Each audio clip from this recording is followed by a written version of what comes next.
今天开始，我们来讲一本2023年7月11日刚刚出版的新书，题目是《医学的随机行为：左右医生影响患者塑造健康的隐藏力量》。这本书由2位作者，阿努帕姆耶拿是哈佛大学的医疗保健政策与医学教授，同时又是波士顿麻省总医院的执业医生。他还有经济学博士学位，而且还是魔鬼经济学博客节目的主持人之一。另一位作者克里斯托弗·沃舍姆是在麻省总医院重症监护室治疗肺病的执业医师，同时是哈佛大学医学院的医疗政策研究员。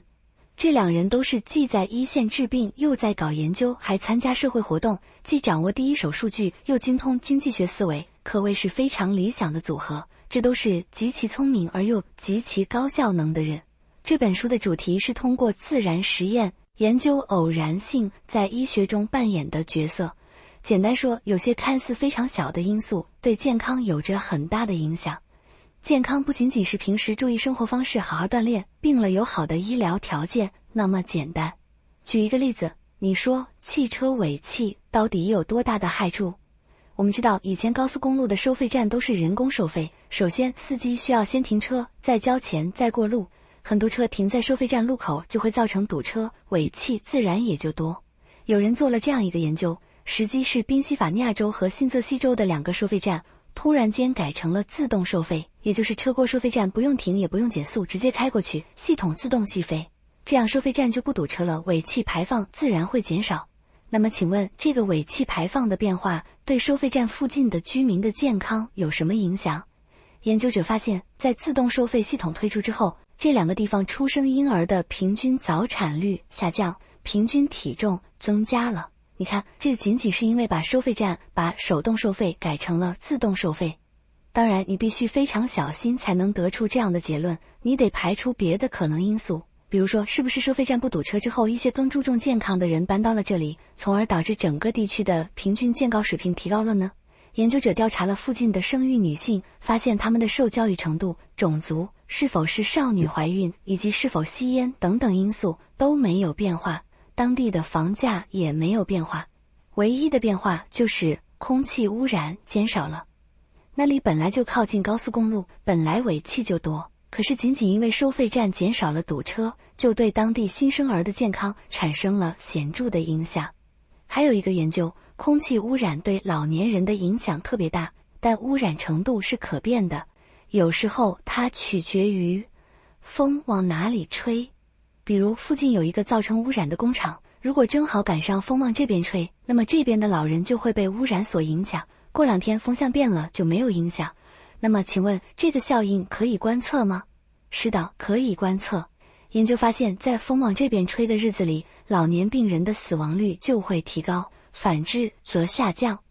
你很难想象一个人去世居然是因为这2天风向变了。像这样的事情对研究者来说叫做自然实验，也就是自然发生的随机对照实验。收费站改变收费方式的前后，按理说附近居民的构成不会有什么不同。风往哪边吹，按理说不可能是附近老年人的健康水平所决定的。所以这样任意冒出来的因素，就等于是随机的把人群分成了原本没有区别的2组，他们唯一的区别就是一组受影响，一组没受影响。那么接下来这2组的境遇有什么不同，就只可能是那个因素造成的。这里面有很多学问，你得很小心地排除各种干扰因素。关于自然实验的科学性的研究还得了2021年的诺贝尔经济学奖。有的自然实验方法，我们就可以测量一些原本难以测量的影响。下面我们再说几个例子。奥巴马在2008年当选总统的时候才47岁，一头黑发令人羡慕，可是才当了2年总统，他的头发就白了。你肯定会猜测呀，这是不是当总统太累了？可是奥巴马这一个例子说明不了问题，我们需要统计上的结论。那你不可能随机找2组人，让其中一组人当几年总统，看看身体影响。而好在这里可以有自然实验。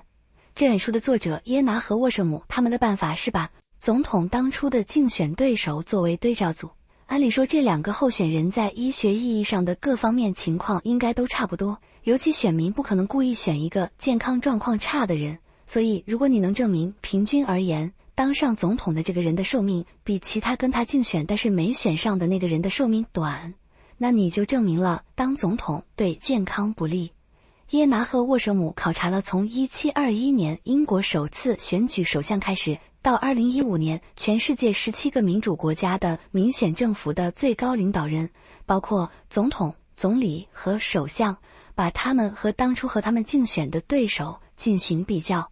最后的结论是，总统当选者的平均预期寿命比竞选落败者少了 2.7 年。当然这只是个统计结果，不能告诉你背后的机制是什么。是因为总统的工作太忙，作息时间不规律吗？是因为操心过多吗？是因为整天面对各种批评压力过大吗？是因为退休以后做普通人的失落感吗？这个我们不知道，而且这只是一个平均效应，对每个人影响程度大小也不一样。但是这个结论是坚实的。如果你的人生目标是多活几年，你最好不要出来当总统。你知道还有什么事儿像当总统一样危险吗？那就是在奥运会上拿了银牌。拿到奥运会的金牌是人生巅峰，拿到铜牌也行啊，毕竟你有一块奥运奖牌嘛。可是拿到银牌，你收获的不是高兴，而是懊恼。银牌等于，哎呀，为什么我就差这么一点儿呢？在高水平的比赛里，冠亚军的成绩相差无几，很可能是一些偶然因素决定了谁拿金牌谁拿银牌。我们看运动员领奖，金牌和铜牌得主都在笑，而银牌得主是失望的表情。那你说这种失望和懊恼对人的健康能有多大影响呢？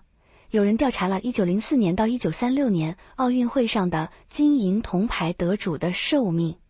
金牌得主的平均寿命是 73.2 岁，铜牌得主的平均寿命是 74.8 岁，而银牌得主的平均寿命只有 70.8 岁。也就是说，相对于金牌和铜牌，银牌得主少活了3-4年，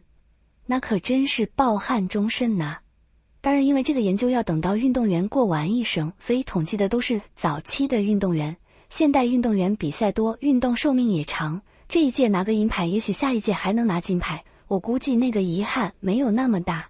说起抱憾终生，我倒是想起网上流传的一件事。据说北京有一个老大爷，上世纪90年代单位分房，本来分给他一套大户型，但是他不想要，因为单位要求按照面积交一笔其实并不多的钱，他想少交点钱，就特意去给领导送礼，把房子换成了小户型。哪知道后面几年房价暴涨，他眼睁睁地看着当初那套大户型的价值越来越高，真是懊恼万分。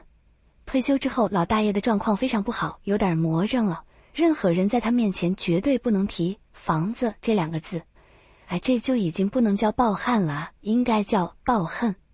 咱们中国人总说想开点儿，确实有道理。想想得个奥运银牌都能少活3年，你真的应该想开点儿。当然，说这些不是为了说明人要想开点儿，而是说明一些随机的因素会以意想不到的方式影响人的健康。那你说，如此来说，人岂不是太脆弱了吗？先别焦虑，脆弱我们也活了这么多年，其实随机因素有好有坏，人的一生是被综合影响的结果，有些坏影响叠加在一起，还可能边际效应递减，但是每一个影响都是真的。我看这里其实不是威胁，而是机会。既然坏影响的效果这么明显，那你只要能避免几个坏影响，不就赢大了吗？尤其是如果有研究证明，付出微小代价就能避免一个坏影响，那你就绝对值得去做。在医生眼中，正好有一个像捡漏一样的机会，那就是打流感疫苗。很多研究都证实了流感疫苗的有效性，比如日本从1977年开始强制要求学龄儿童必须接种流感疫苗，流感的死亡人数就下降了。1987年，日本通过法律允许家长选择不让孩子打流感疫苗，又从1994年开始取消了政府为学龄儿童的疫苗接种，结果死于流感的人数就增加。但不打疫苗也是一项权利，这种事情很难说得清。不过耶拿和沃舍姆研究了一个更微小的因素，美国的流感季一般是从每年的11月份开始，最好应该在10月份接种疫苗，而疫苗会在9月份分发到各个网点。成年人可以去便利店之类的地方打疫苗，但是小孩必须去医院接种。比较小的孩子会有年度体检，一般是在生日的前后，这个挺重要，家长一定会领着孩子去。如果年度体检的时候医院正好有流感疫苗，顺便就打上了，这意味着出生在9、10、11月份的孩子会在年度体检的时候方便的接种疫苗。而之前月份出生的孩子，因为做年度体检的时候可能医院没有疫苗，父母就必须再专门预约，可能还要请假为打疫苗单独跑一趟，那么有些父母可能就觉得很麻烦而不打这个疫苗了。就是这么一个微小的差异，在一张图表里面显现出来了。我把这张图片放在文稿区了，您可以看一下。对于2到5岁这个组来说，出生在9、10、11月的孩子的疫苗接种率明显比其他月份的孩子要高一些。具体来说，10月份出生的孩子的接种率是 55%， 而5月份出生的孩子的接种率是 40%。这15个百分点是一个很大的差异，会直接决定感染概率。文稿里面还有一张图，夏天出生的孩子得流感的概率是 5.4% 左右，而10月份出生的孩子得流感的概率只有 4.15%， 仅仅是因为那一点点的方便。那要是多给人提供一点点方便呢？有随机实验证明，只要医院直接到学校给孩子们接种疫苗，就会显著地减少流感感染率。再比如说，心脏病患者得长期按时吃药，但是很多人没有按时吃药，是不是药太贵了，他们买不起药呢？有研究把病人分成2组，一组免费给药，一组收费，但都需要患者定期去一个地方取药。结果收费组的平均服药率是 39%， 而免费组也只有 44%， 没差太多。这不是钱的问题，大部分人之所以没有按时服药，只是因为不方便。又或者说，大部分人仅仅因为不方便就没有按时吃药。你想想，这不可怕吗？费了那么大力气把药都研究出来了，医生也给你诊断明白了，这药你也用得起，甚至是免费的，但是你没吃，你因为你觉得不方便，因为收费站技术升级而生出了健康的宝宝，因为风向的改变而提前去世，因为只差一步拿到金牌的懊恼而少活3年，因为生日正好赶上了有疫苗而躲过了一场流感。